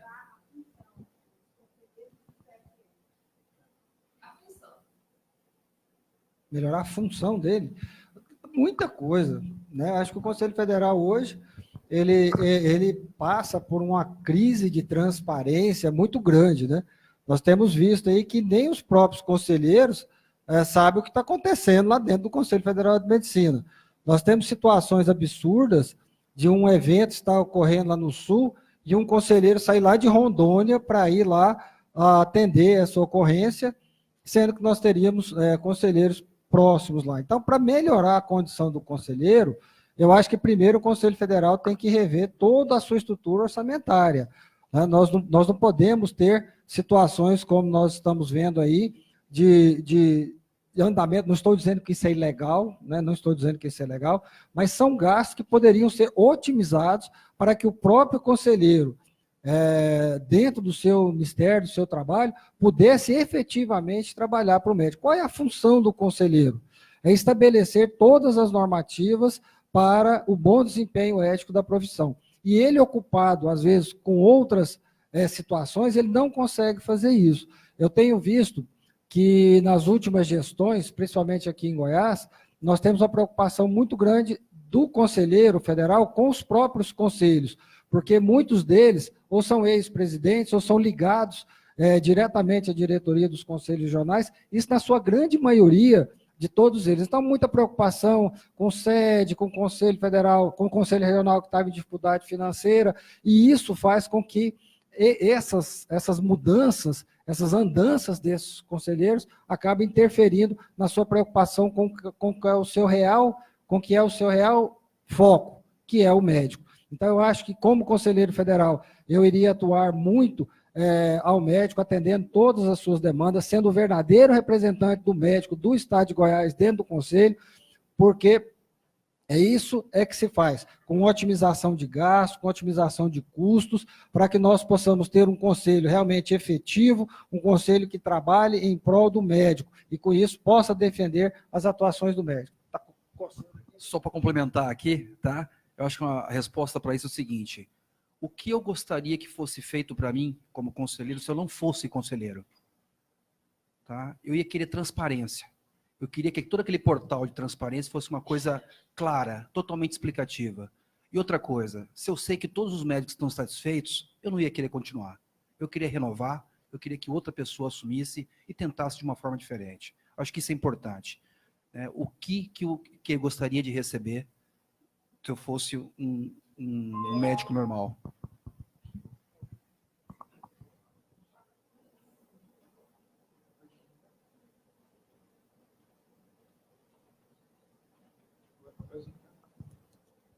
Doutor Eduardo Santana. A pergunta, então, vai para a chapa 2.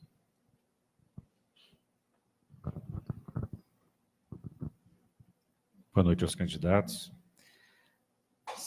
Sabemos da urgente necessidade de garantir qualidade na formação do médico. Pergunto: exame de ordem ou avaliação de progresso? E por quê?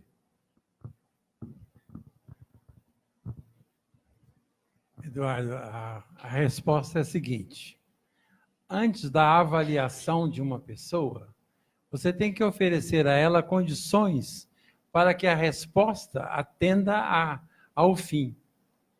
Por exemplo, se as faculdades não melhorarem os cursos de medicina e se o acadêmico de medicina não tomar essa consciência que é importante a formação para, eu não vou dizer a palavra curar, mas cuidar, pelo menos, não vai adiantar.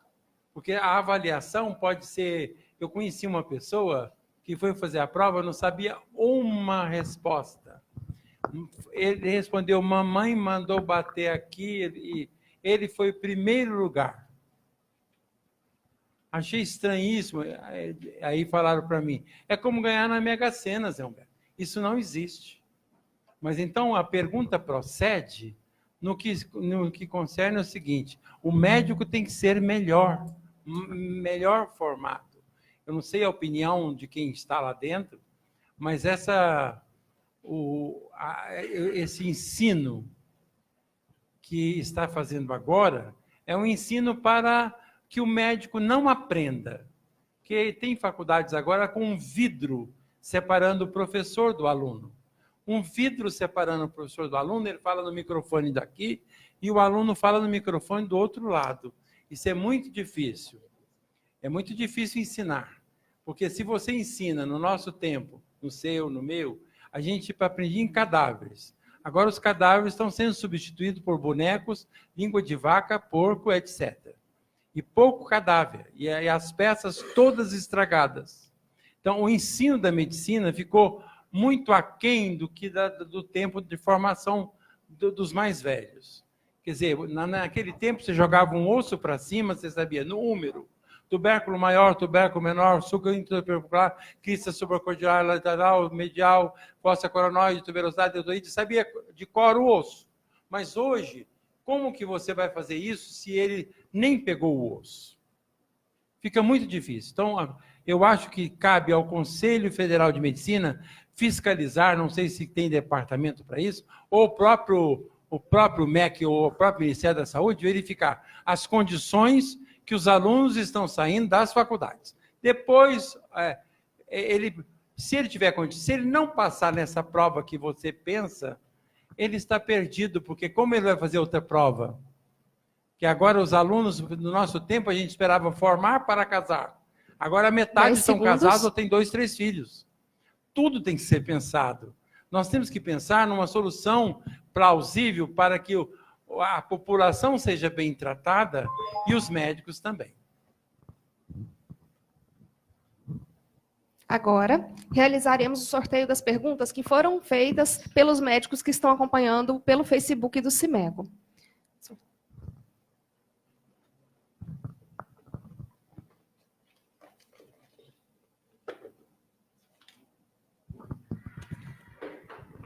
Pergunta do Dr. Jandir Loureiro Júnior.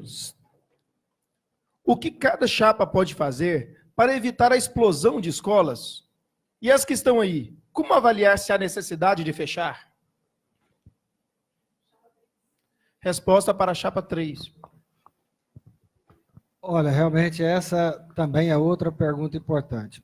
Eu tive a honra de 2010, 2009, com o falecimento do professor Ilian, e eu quero aqui, antes de responder, deixar os meus protestos sobre as acusações indevidas que ele sofreu em um determinado grupo de WhatsApp por um apoiador de uma chapa, e dizer que eu acompanhei muito de perto essa evolução enquanto professor.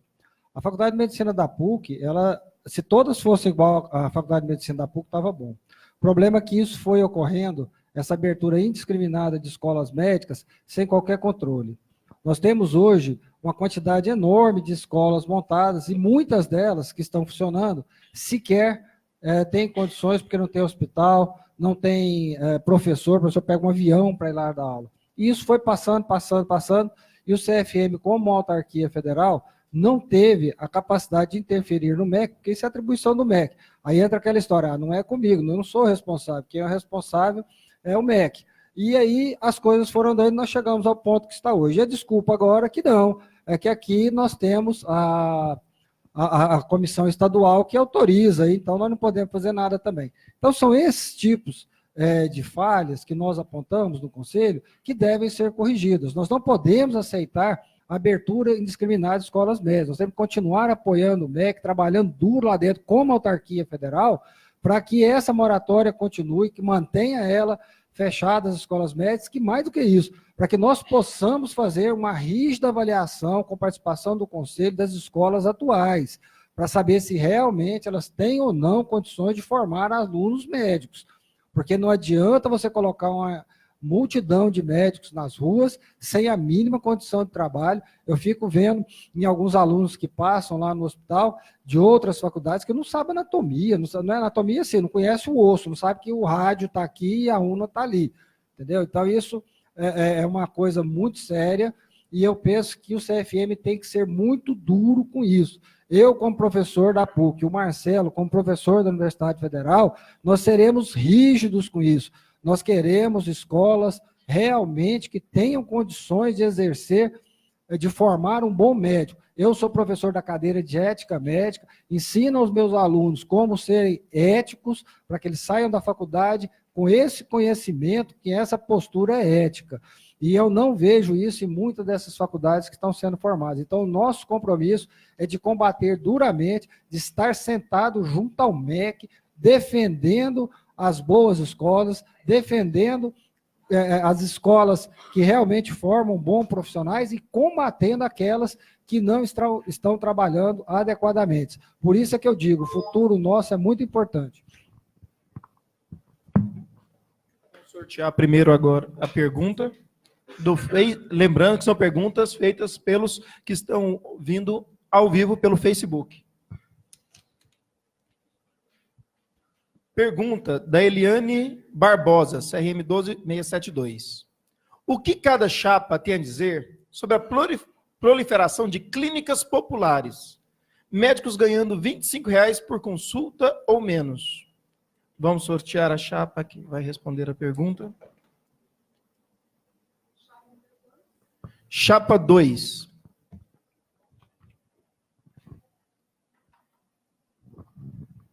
Bom, de clínica popular eu entendo. Eu entendo porque eu me considero uma pessoa que foi pioneira no Brasil. Há 20 anos, eu era sócio de duas clínicas que vocês devem conhecer, que é a Clínica da Imagem e a Clínica Multimagem. Eu fui sócio fundador das duas. Nos dois contratos, os primeiros contratos sociais de ambas, o meu nome era o primeiro lá do contrato social, então eu fui criador das duas. Mas com o tempo, eu entendi que o sistema estava errado. O dia em que eu detectei que numa delas, 75% do nosso movimento adivinha, de convênios, especificamente Unimed e Pasgo, eu entendi que aquilo ali estava errado. Tinha alguma coisa errada. Porque 70% da população pertencia à classe social C, D e E e não tinha condições de pagar plano de saúde. E não tinha condições de conseguir exames pelo SUS.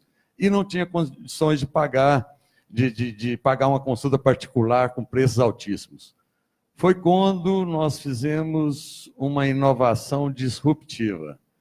Nós imaginamos uma situação intermediária em que o paciente poderia pagar um valor justo de uma consulta ou de um exame e nós não estaríamos dependentes de SUS ou de qualquer outro tipo de convênio.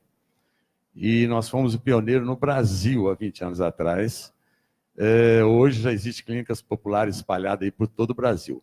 Agora, você tem que diferenciar o joio do trigo. Tem que ser clínica que mantenha qualidade, padrão, e isso é imprescindível para que esse sistema sobreviva.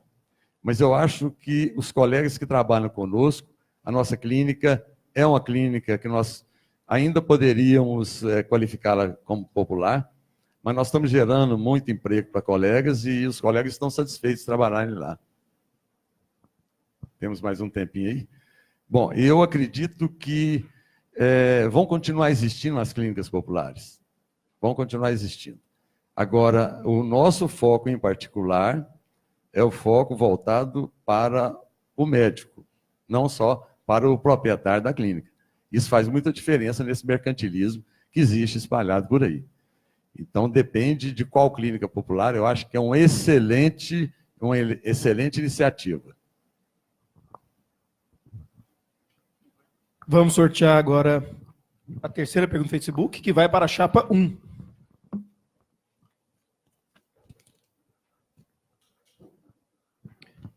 Pergunta do Dr. Marcos Leandro Faleiro, CRM 10.040. Quais são as propostas das chapas sobre os médicos na atenção básica de saúde no Brasil?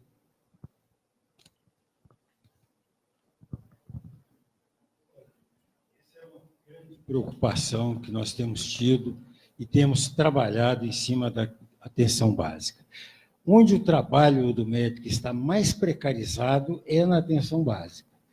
E nós temos um grande prejuízo para a população, uma vez que os médicos que procuram hoje a atenção básica são os médicos recém-formados que estão estudando, se preparando para a prova de residência, ou o médico aposentado que está buscando uma complementação de salário. São dois segmentos de profissionais médicos que não têm interesse pessoal em fazer um investimento maior nas ações básicas de saúde. E é o espaço onde está mais precarizado. Os prefeitos contratam por contratos, às vezes até verbais, contratos simplórios que não dão garantia nenhuma, pagam quando querem, como querem, e se o médico tiver qualquer manifestação contrária ao prefeito, política ou não política, ele é dispensado e é trocado. Então, é crítica essa situação da atenção básica. O que nós fizemos? Desde há 10 anos, quando eu participei, junto com o Ronaldo Caiado e Eleusis Paiva, eu fui convocado por eles para ajudar a redigir a PEC 454. Trabalhei vários dias lá junto, mais com Eleusis, mas com orientação do Caiado, e fizemos isso. Esse projeto ele não está engavetado, não. É por acordo de liderança, por não ter orçamento, ele não vai à votação, porque se ele for à votação, a liderança do governo vai botar os votos contra e aí sim ele vai para o arquivo. Então, há um acordo de que ele aguarde o momento em que tiver orçamento, e isso tem sido trabalhado. Infelizmente, são já 8 para 9 anos agora, 9 anos, que ele está nessa situação. E a proposta nós levamos. Eu levei isso para o Mandetta, quando ele foi escolhido ministro, tinha levado para o ministro anterior, na gestão do presidente interino, e levamos a proposta de que fosse alcançada pela PEC apenas a atenção básica, que fosse iniciado pela atenção básica, porque é o ponto mais agudo, é o ponto de mais sofrimento. E com a ascensão do Luiz Henrique Mandetta ao Ministério, ele convocou uma série de pessoas, entre elas eu tive a honra de fazer parte, e nós trabalhamos algumas semanas, 2 dias por semana inteiro em Brasília, redigindo o programa Médicos pelo Brasil. E o Médicos pelo Brasil não é o ideal, de forma nenhuma, o ideal é a PEC, mas é um avanço e está direcionado para o caminho da...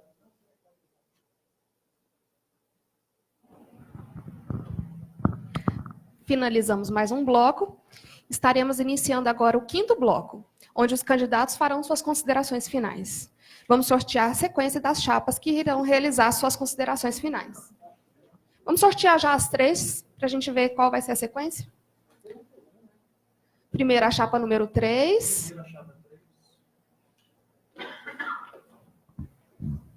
Segundo, a chapa 2. Com a chapa 1.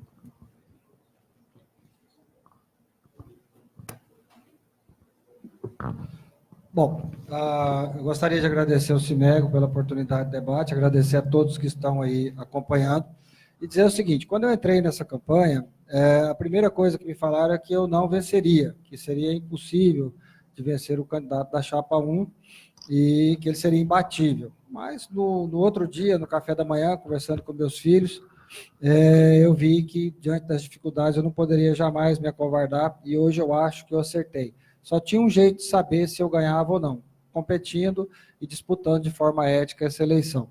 E eu deixo aqui uma reflexão a todos vocês que estão aí nos acompanhando. Nos últimos 10 anos, em que esse modelo existe, em que o colega da chapa 1 foi presidente do conselho e conselheiro do CFM, a sua vida como médico melhorou? Você se sente que você está representado? E eu não me sinto. Então, por isso eu sou oposição a tudo isso, e eu peço o voto de vocês para a nossa chapa, a chapa 3, Robson e Marcelo. Nós estamos pedindo que você vote, não vote pelo passado, como nós dissemos aqui, e sim vote pelo futuro. Vote em quem tem condições de enfrentar os grandes desafios próximos da medicina.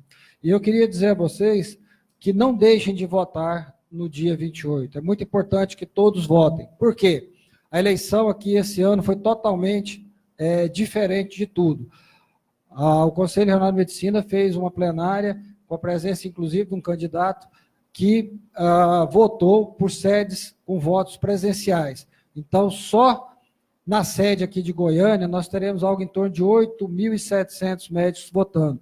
Isso, com certeza, mesmo que eu tenha uma abstenção de mais de 50%, irá causar um certo desconforto para vocês. E eu peço que, apesar de toda a adversidade, que vocês compareçam às urnas, que vocês votem e não deixem de votar. Votem pensando nisso, nessa renovação que é tão importante nesse momento para todos nós. Marcelo, quer concluir? E muito obrigado, Francine, pela sua coerência em tudo, e desejo a vocês uma boa eleição. Pessoal, eu queria passar uma mensagem para todos os colegas médicos que estão assistindo a gente, que é uma coisa que a gente tem visto com frequência, que é o colega que vai fazer o voto pela amizade, é o colega que vai fazer o voto pelo cargo que ele ocupa, pela ligação do órgão de classe que ele tem com outro candidato, e eu queria que vocês refletissem realmente do que é o melhor para a nossa profissão, do que você faria do certo para a sua profissão que paga a conta da sua família, pensar nos seus filhos.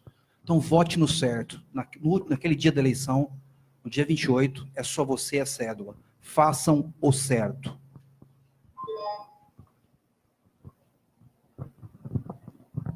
Primeiramente, agradecer a Francine pela elegância, pela caixa,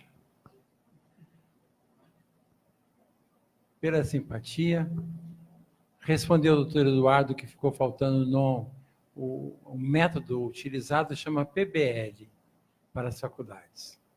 E agradecer ao Robson. Antes de agradecer, eu quero lembrar que eu esqueci de te dar parabéns pelo Dia dos Pais, que você mostrou a sua família, e eu fiquei encantado. 4 filhos na medicina, 2 já formados, 2 moças lindas, que serão médicas, meus parabéns pela postagem do Dia dos Pais. Quero agradecer ao doutor Evandro, porque no sede a clínica dele, alguém perguntou se eu tinha pós-graduação em Goiânia. Eu disse, se tivesse, as aulas teóricas ia ser no anfiteatro que tem meu nome. Eu nem ia fazer uma coisa dessa, atrair o Evandro, não ia, né?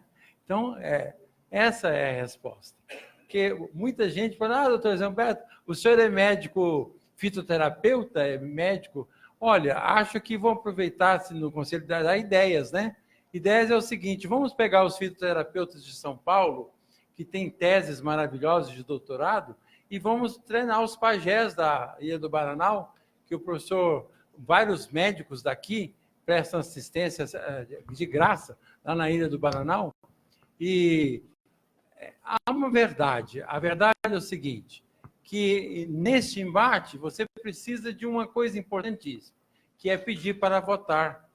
Eu acho que todos estão pedindo corretamente, porque se não irem para votar no CRM presencial, prejudicará o resultado.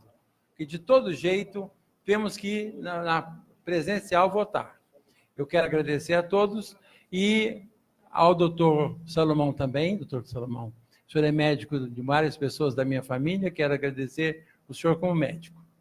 E dizer o seguinte, se porventura ganhará aquele que merecer, não fique triste com nada, porque ganhará aquele que merecer. Está dito. Doutor Evandro, para despedir. Bom, o Brasil é um país rico. Eu estou aqui por patriotismo. Eu não aceito como os governos tratam os orçamentos para a saúde. Eu vou ser curto e grosso aqui. Nós não podemos mais aceitar isso. Basta e chega. Basta a medicina ser humilhada como ela é, porque dinheiro o país tem. Agora, os orçamentos não são devidamente direcionados onde deveriam ser direcionados. Obrigado. Obrigado ao sindicato pela realização do debate, pelo exercício sereno, né, da democracia, da discussão. Eu só queria dizer duas palavras e vou passar para o meu colega de chapa para que ele finalize. Eu gostaria de dizer que o povo que não tem passado não tem futuro. Uma classe que não tem passado não tem futuro. Nós temos que valorizar o passado para construir o nosso futuro. Saio dessa reunião não triste, professor Zé Humberto, saio alegre, porque fizemos um exercício bom, houve uma conduta muito adequada, muito serena de todos aqui que estiveram, não percebi em nenhum momento nada de agressividade, e é esse o caminho. Nós precisamos sair dessa eleição sem arranhamentos, sem machucados, né? E peço o voto para a chapa 1, que ela tem muito a fazer, tem muito a realizar em favor dos médicos goianos e brasileiros. Doutor Leonardo Emílio. Eu quero agradecer a todos pela audiência da internet, pelos colegas que estiveram presentes. Uma pena que poucas pessoas participaram. Eu acho que é um momento importante para que pudéssemos discutir ideias nesse contexto.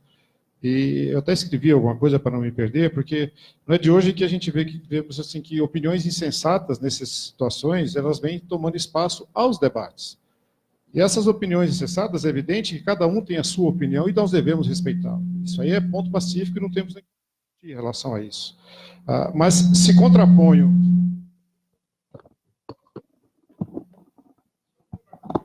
Alô? Se eu contraponho a uma pessoa uma ideia, por favor, que seja com argumentos e propostas. Não usemos o ódio para vender a ideia vazia de que eu sou a solução sou eu sou novo, eu vou mudar tudo, eu vou fazer isso, eu vou deixar de fazer isso. Vamos discutir ideias. Estamos às 2 semanas da campanha, tentar manter o nível qualificado dentro dessas grupos sociais, que, desculpem, mas de uma certa forma me envergonha algumas vezes até a participação, porque algumas situações de discussão me deixam extremamente assustados nessa condição. Então, nós não precisamos de nada disso, né? Não é disso que nós precisamos. Nós precisamos de tirar a relação médico-paciente do Código de Defesa do Consumidor. A relação médico-paciente é uma relação humana, pautada pelo conhecimento, pela ética. Precisamos de exemplos, como a faz o doutor Salomão, de nos aproximar do Congresso Nacional, do Conselho Nacional de Justiça. O diálogo é o único meio de resistência. Precisamos regulamentar a telemedicina pela primazia do ato médico e pelos médicos. A regulamentação deve ser feita através dos médicos. E precisamos trazer todas as sociedades e especialidades para dentro do Conselho Federal de Medicina através de suas câmaras técnicas. Procure conhecer cada candidato e vote com a gente. Chapa 1. Pegou? Então vou pegar mais um pontinho. Vote chapa 1.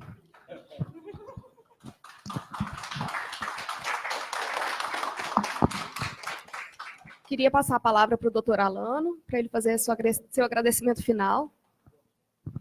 Eu gostaria de agradecer as 3 chapas por ter vindo aqui, recebido o convite da doutora Francine, que teve um trabalho muito grande para arrumar isso tudo para vocês, divulgar na internet, fazer todo o modelo e a estrutura desse debate.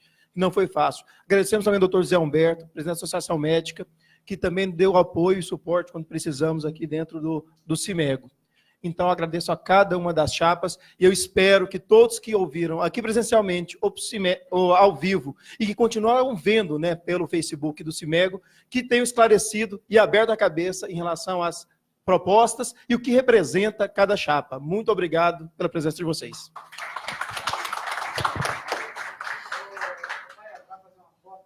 Calma aí. Vou só fazer o encerramento. Eu queria agradecer às 3 chapas pelo convite, por estarem presentes, por manterem a qualidade do nosso diálogo. Quando eu fiquei sabendo que houveram outras inscrições ou que haveriam outras inscrições, eu me alegrei muito por termos a oportunidade de estarmos vivendo esse momento. Fazer os médicos discutirem política. Eu acho que é de extrema valia, eu acho que é de extrema importância, e nós estamos abrindo nossos olhos para que a medicina tenha essa necessidade, né, de dialogar, ter união e conversarmos sobre política. Política partidária? Não. Política pública de saúde, política para a melhoria da saúde pública e privada, todas as políticas que estabelecem o zelo e o bom exercício da medicina. Queria agradecer muito a minha equipe interna, dos colaboradores do CIMEGO, eles que proporcionaram esse momento. Eu estive um pouquinho ausente semana passada, mas eles mantiveram o nível de todo esse evento, e agradecer a vocês e por estarem presentes nesse momento conosco. Queria agradecer ao doutor Alano pela colaboração, pela troca de ideias. É um representante político da classe médica. Doutor Zé Humberto, da Associação Médica, já foi embora, mas eu agradeço a colaboração, a presença e toda a dedicação da Associação Médica parceria para com o CIMEGO. E obrigada por acompanharem ao vivo esse momento, quem estiver no Facebook.